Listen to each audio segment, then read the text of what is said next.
Mr. Lotterby? My lord, I have some unexpected evidence to introduce, something which has only just come to light. I, with your permission, would like to call a further witness, Dr. Martin Venning. Oh, is this all right with you, Mr. Dern? Yes, my lord. All right, Mr. Lotterby. Much obliged, my lord. Dr. Martin Venning, please.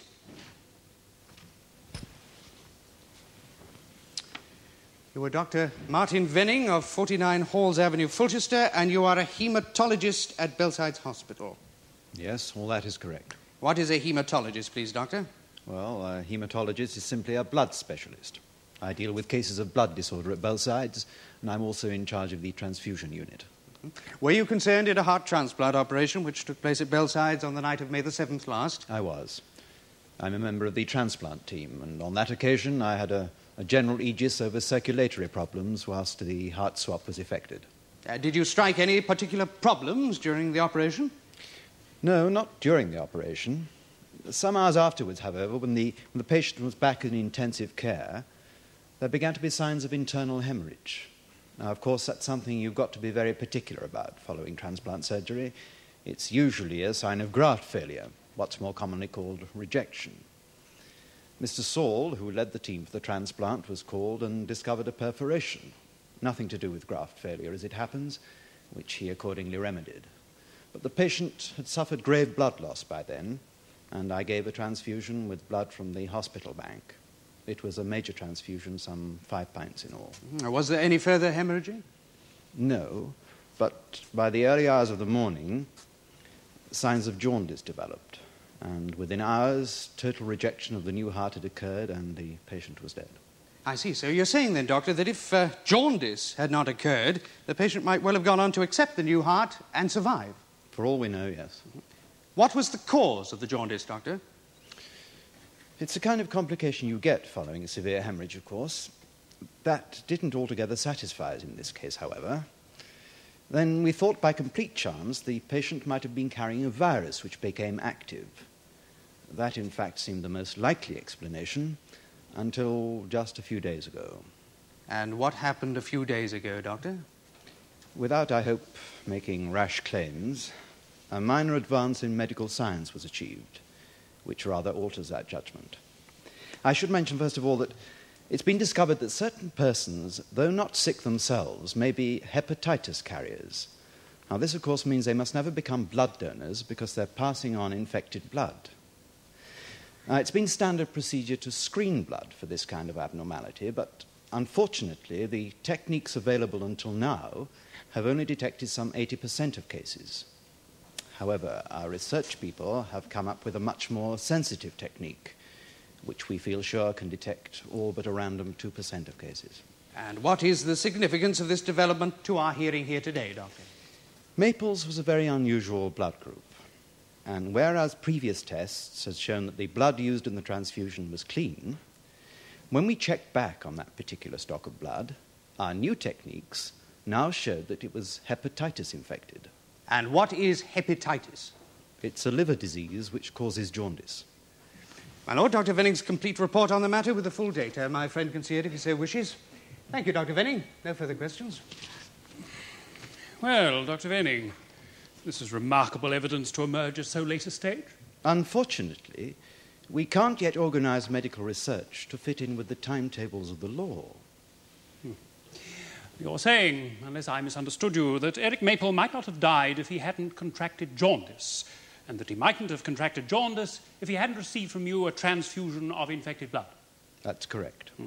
Yet, in fact, you can state neither of these two things with utter assurance, can you? Well, you've just said yourself that jaundice is a fairly common complication following hemorrhage. That's true, yes. And does jaundice cause rejection of the new organ following transplant surgery? I didn't say that. It's what you need to say, Doctor, if your testimony is to be of any real value. For if jaundice, introduced into the body by a regrettable error, doesn't actually cause rejection, then the rejection might have happened anyway, and all this has nothing to do with our case. You don't understand. The effect of jaundice is to break down the hemoglobin in the blood. Now, that's a critical condition in itself. If the body is fighting something else at the same time, then it really doesn't have much of a chance. Fighting something else? Why fighting, Doctor? I'm sorry? Well, in the case in point, the case of Eric Maple, what exactly was he fighting after his heart transplant? Why, the problem of the rejection of the new heart. Exactly, Doctor. I quite agree. Thank you. May the witness be released, my lord? Yes, you may go, Dr. Venning. That completes the case for the defense. Mr. Golding?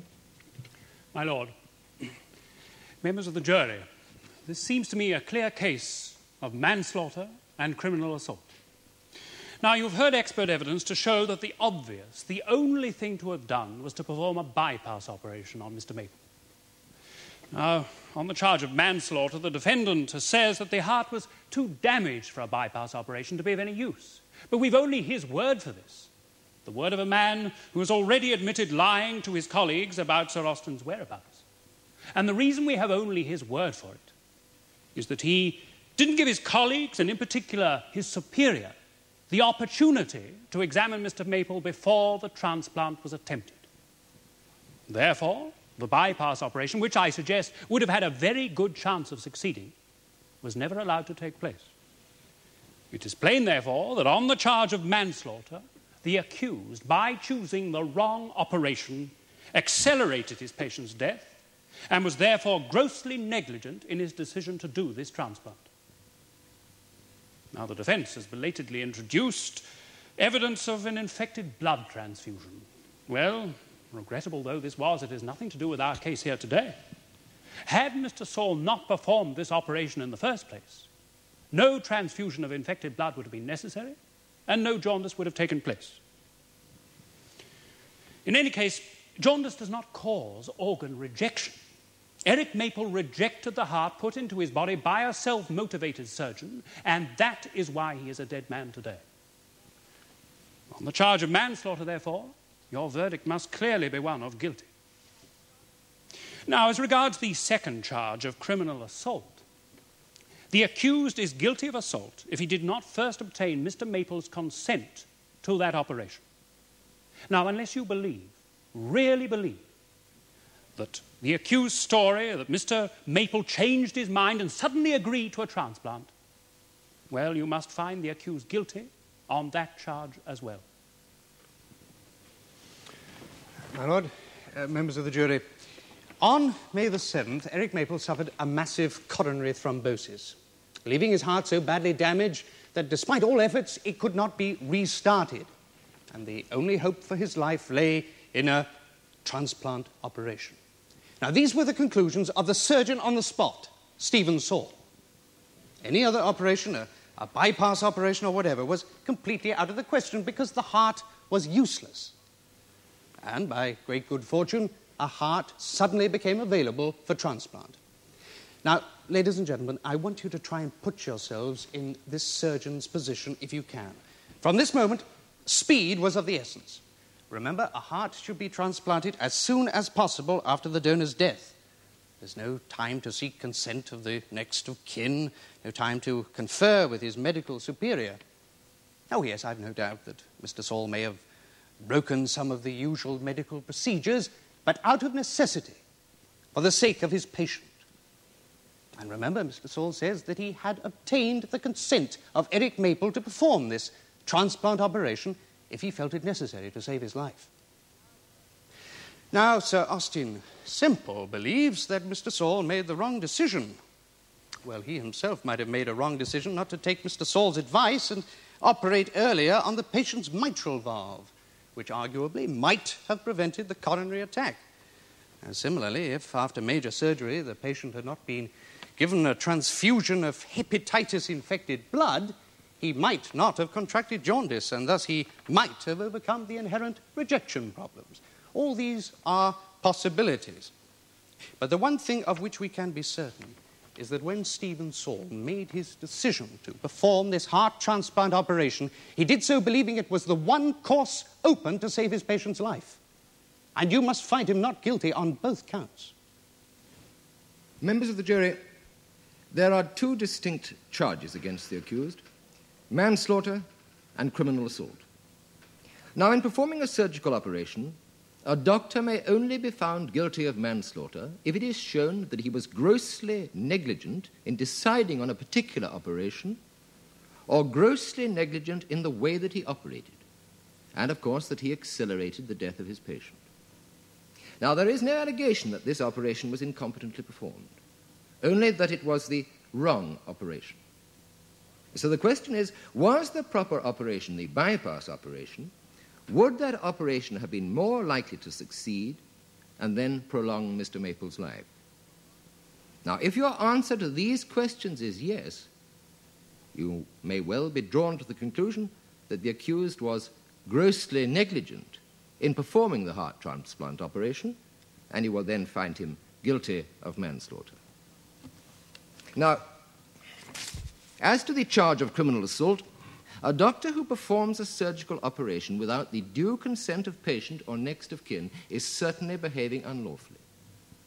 So if you believe that Mr. Saul is lying when he says he had his patient's consent, you will find him guilty on this charge of criminal assault. Remember, it is for the prosecution to prove their case beyond reasonable doubt. So if you have a reasonable doubt, you will find him not guilty. Now, will you retire and consider your verdict? All stand.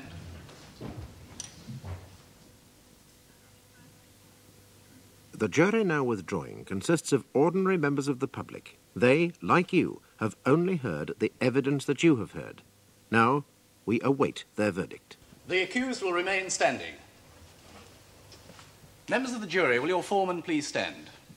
Just answer this question, yes or no. Have you reached a verdict on which you're all agreed? Yes.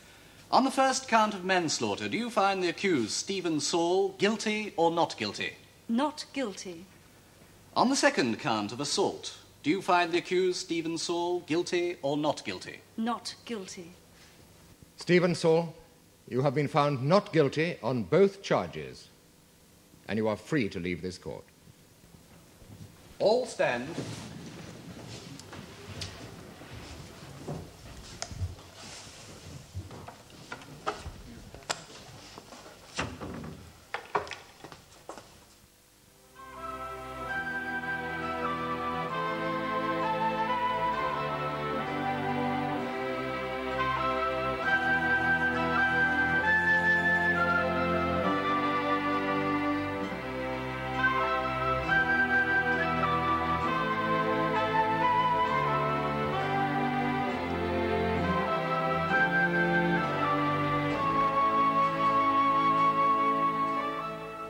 Next week, a chance to join another jury when our cameras return to the Crown Court.